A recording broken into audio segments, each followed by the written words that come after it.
Sir, जैसे कि आप दोनों ही लोग जानते हैं, टाइटैनिक एक बहुत ही विशालकाय जहाज था और एक हाँ। हादसे में दुर्घटनाग्रस्त होने के बाद वो डूब गया था अच्छा अच्छा। और बहुत सारे लोग उसमें मारे भी गए। हाँ। तो आज की हमारी इस वीडियो में हम देखेंगे कि टाइटैनिक जो बना था, हाँ। जिसको कहा जाता था अनसिंकेबल, यानी कि अच्छा ना डूबने वाला जहाज, अच्छा अच्छा। तो उसे कैसे बनाया गया था और उसकी इंजीनियरिंग कैसे की गई थी। अच्छा अच्छा। तो आप इसे देखें और इस पर अपनी प्रतिक्रिया दें। सर, जो बात ना डूबने वाली अगर वो कह रहे हैं तो ये तो सब कोई बात नहीं हुई, क्योंकि जो चीज़ इंसान ने अगर बनाई है तो वो चीज़ को तो नुकसान होने होना है। एक चीज़ वो होती है जो कुदरत बना दी, उसके अगर वो बात करें तो वो बात और होती है, लेकिन इंसान की बनाई हुई चीज़ है और वो नहीं डूबती, ये बात तो कहते समझ नहीं आ रही है। सर, इतना बड़ा जो हम दावा किया गया है यह कि जो चीज़ डूबेगी नहीं, लेकिन इतना बड़ा दावा करने के बाद वो चीज़ डूब गई। अब वो चीज़ आखिर उसकी तकनीकी क्या है, उसको किस हिसाब से बना गया, क्या कारीगरी किया होगी, वाकई में ये देखना एक बहुत बड़ा दिलचस्प बात होगी। चलिए सर, लगाइए। These journals contain stunning images of the construction of the Titanic and its near identical twin, the Olympic. I found these journals at the University of Illinois Library. The journals, written between 1909 and 1911, take me back to a time before the Titanic sunk. They give me a new perspective and let me appreciate the enormity of the scale of the engineering of the Olympic-class ships. So, let me share with you some fascinating details about the Titanic and its twins, the Olympic and Bratanic. The story starts here in the Harland and Wolff shipyard in Belfast, Ireland. This large framework called a gantry surrounds the ships as they are built. It supports the overhead cranes and scaffolding used by workers as they construct the Olympic and the Titanic. Notice that just beyond the far end of the gantry lies the Belfast harbor. Workers will build the Olympic here on the right, and then 9 months later, before the Olympic is finished, they will start on the left the Titanic. When completed, the Olympic stern or rear end of the ship will point toward the harbor. The ship's construction starts with its keel, seen here as a long, dark shape. The keel is the backbone of the ship and gives the ship rigidity. If we look at the keel from the land side, we see the keel blocks that support it. These wooden blocks, typically pine, separate the ship from the slip, the concrete floor of the gantry. Each keel block stands about 5 feet high, so this creates a space under the ship for workers to construct the ship. Workers build the ship outward from the keel. Here they construct the Olympic's double bottom. In pink, we see the framework that separates and supports the two bottoms of the ship. The second bottom is shown in orange. It's made of steel plates and is sometimes called the tank top because the double bottom contains 44 watertight tanks. Most of the tanks carried seawater used as ballast to balance and add weight to the ship, but some carried fresh water. In total, the double bottom carried over 5,000 tons of water, or about 1.5 million gallons. Once they finish the double bottom, workers erect the framing for the hull. From this view, we see the framing for the stern of the ship. It's what a worker would see standing on the tank top from the fore and looking toward the aft of the ship. That's where the harbor is. Looking closer, we see the rib-like structure and the start of the transverse frame of the ship. Workers rivet to this frame the hull, which will form the skin. So far, we've watched the Olympic's construction. In the gantry, that ship sits here in the background. In the foreground lies the keel of its twin, the Titanic. Its construction began 9 months after the Olympic. We see here, attached to the keel, the framework of the Titanic's double bottom. Notice this large claw-like mechanism lying on the ground, and these three hung from the cranes. These are hydraulic riveters, which workers use to install most of the 3 million rivets on the Titanic. Here we see the almost complete hulls of both the Olympic and Titanic. Work inside the Olympic progresses rapidly. The staterooms are being erected, and plumbing is being fitted throughout the ship. To prepare for the Olympics launch, workers paint the ship a light gray so it will stand out in black and white photographs, although they repainted the ship black soon after its launch so that it matched previous White Star liners. To ease the slide into the water, the slip was greased with 23 tons of tallow, oil, and soap. And then the order to release the ship was given, the hydraulic triggers were released, and the ship slid into the harbor, reaching a speed of 12 and a half knots. Notice that the ship is launched backwards. There are many reasons for this, but among them is at the stern. The rear is wider than the bow, so it is more buoyant. In a mere 62 seconds after launch, the Olympic was afloat. The moment the ship hit the water is its official launch date, although it was mostly empty. Here it weighs only about 27,000 tons and so rides high in the water. The draft, the vertical distance between the bottom of the ship and the surface of the water, is only 18 feet. After it is completely fitted, it will weigh nearly twice that, 52,000 tons. With that additional weight, the Olympic will drop until the water reaches the border painted on the hull, a draft of about 34 feet. The Olympic cannot move by itself, and so a tugboat tows it to the fitting out quay where a gigantic crane loads the ship. Here the crane lifts aboard a cylindrical boiler. The final fitting, including attaching the propellers, is done in dry dock. And then, once everything is in place, the Olympic is ready for the sea. 7 months after this launch, the Titanic was launched. I have from this journal a few photos of that event, but keep in mind the Olympic got the big press because it was first. The Titanic only becomes of more interest in retrospect. This photograph shows the twins, the Olympic and Titanic. Although built side by side, this was the last time they were photographed together. Less than a year after the launch of these two giant ships, one suffered a collision that ripped a gaping hole in its side. That ship was, of course, the Olympic. In September of 1911, the Olympic departed the port of Southampton, England, sailing toward the Isle of Wight. The Olympic turned into the Solent Strait and passed a British warship, the HMS Hawke. The Hawke's commander was surprised by the Olympic's wide turn, but he managed to take a safe position behind and to the right of the Olympic. The Hawke then increased its speed to pass the Olympic, but the Olympic's wake sucked the Hawke inward rapidly. The Hawke tore a large hole in the Olympic, and below its waterline, the damage was even greater. The bow of the Hawke was completely smashed in. The Olympic limped back to Southampton, where the holes were temporarily patched with wood before returning to its home dock in Belfast for repairs. The Olympic's sibling also suffered a traumatic blow that caused it to tragically sink. I'm of course talking about the Bratanic.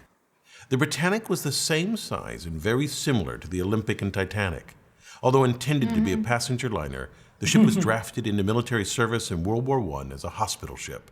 While in the Mediterranean, it hit a mine or was struck by a torpedo and sank in less than an hour. Despite these accidents, the Olympic-class ships were great feats of design and workmanship.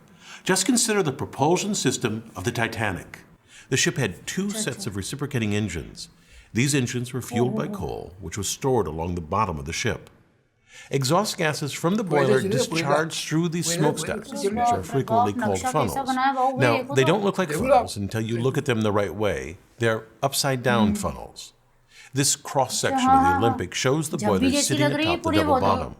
Exhaust from the boilers is funneled up and out of the ship. It's well known that the aftmost funnel on these ships is a dummy. It was built primarily for aesthetic reasons.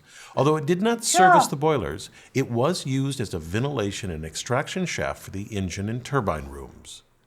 The Titanic needed 4,000 tons of coal for a transatlantic trip, which took 24 hours to shovel into the bunkers. Here, in this photo of the SS Minnehaha, coal is being loaded into coal ports on the side of the hull. Loading coal into the Titanic worked much the same way. This loading left streaks of coal dust on the hull, and so nearly all ocean liners at the time were painted black to help hide these traces of coal. After the advent of oil-fueled ships, lighter colors became more popular. As the Titanic crossed the Atlantic, 650 tons of coal per day was shoveled into cylindrical boilers where it was burned to produce steam. These boilers were nearly 16 feet in diameter. This picture shows a single boiler. Notice the two workers beside it. The steam was piped to these reciprocating engines. The engines, when viewed from the front of the ship, look like this. The orange is the piston rod, and inside the cylindrical casing is the piston. This worker peering out of this casing gives a sense of the engine's size. Excess steam from these engines was used to drive a turbine engine. This shows the turbine under construction and without its outer casing. Note the कि ऐसे workers goal at the goal goal goal top. चलता होगा This Babu is भाई। huge. If you look closely, you can see that the turbine is made of hundreds of individual blades. A shaft transfers ब्लेडों से power मिलकर from बना the हुआ था बाबू engines भाई to the turbine भी। propellers.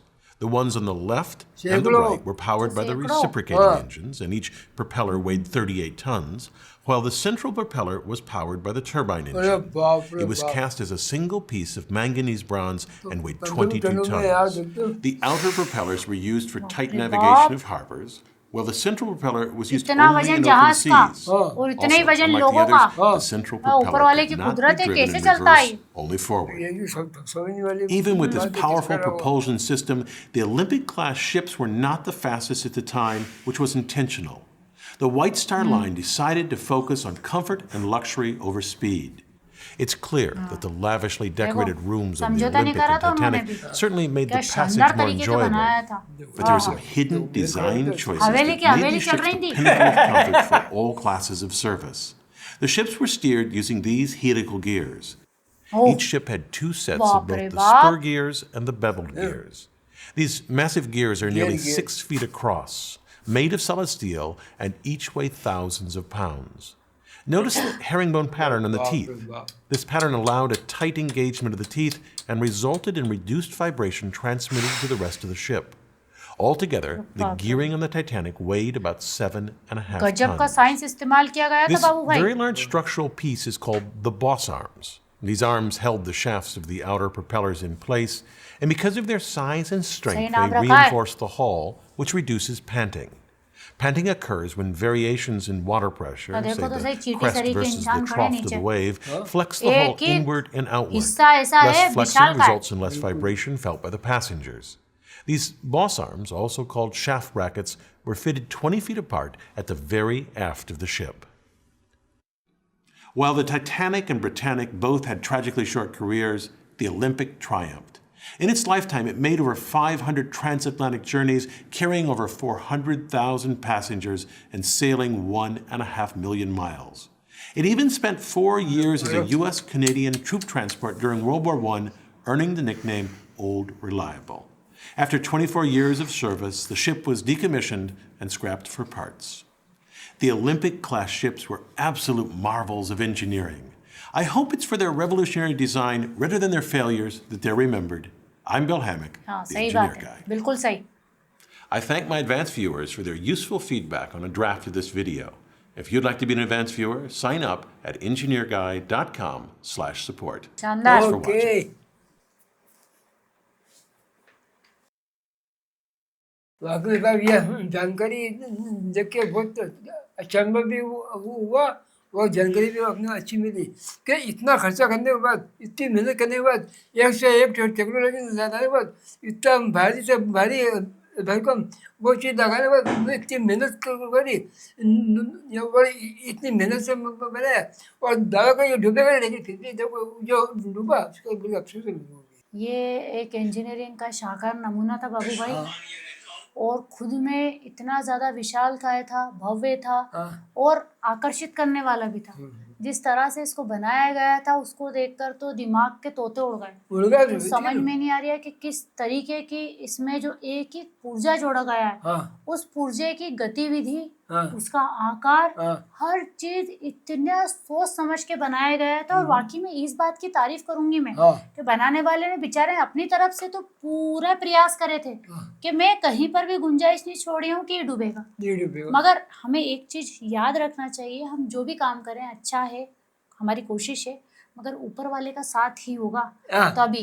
इंसान क्या है, इंसान और भगवान भगवान है। बिल्कुल सही बोले आपने। लेकिन इंसान को दिमाग भी भगवान ने दिया और उसी दिमाग से इंसान ने बनाया, लेकिन कहीं ना कहीं चूक जो हुई है वो इंसान से हुई है, उसकी वजह से जहाज डूबी है। सही है। बस ये अब जहाज डूबा वो तो खैर बहुत दुर्भाग्यपूर्ण बात है, मगर जो टाइटेनिक है वो हमेशा इतिहास में अमर रहेगा। क्योंकि कहीं ना कहीं एक, जैसे कि वीडियो में बताया गया था, एक क्रांतिकारी लहर दौड़ी है जिस तरह से जहाज को बनाया गया था। क्योंकि उससे पहले शायद ही कोई ऐसा शानदार नमूना हुआ होगा जैसा कि टाइटेनिक रहा। और टाइटेनिक एक तरह से अमर जहाजों में से एक है।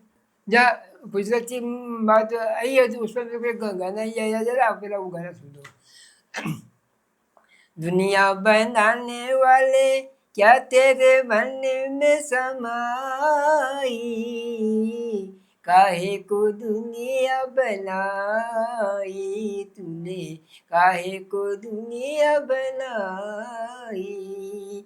दुनिया बनाने वाले क्या तेरे मन में समाई, काहे को दुनिया बनाई तूने, काहे को। धन्यवाद।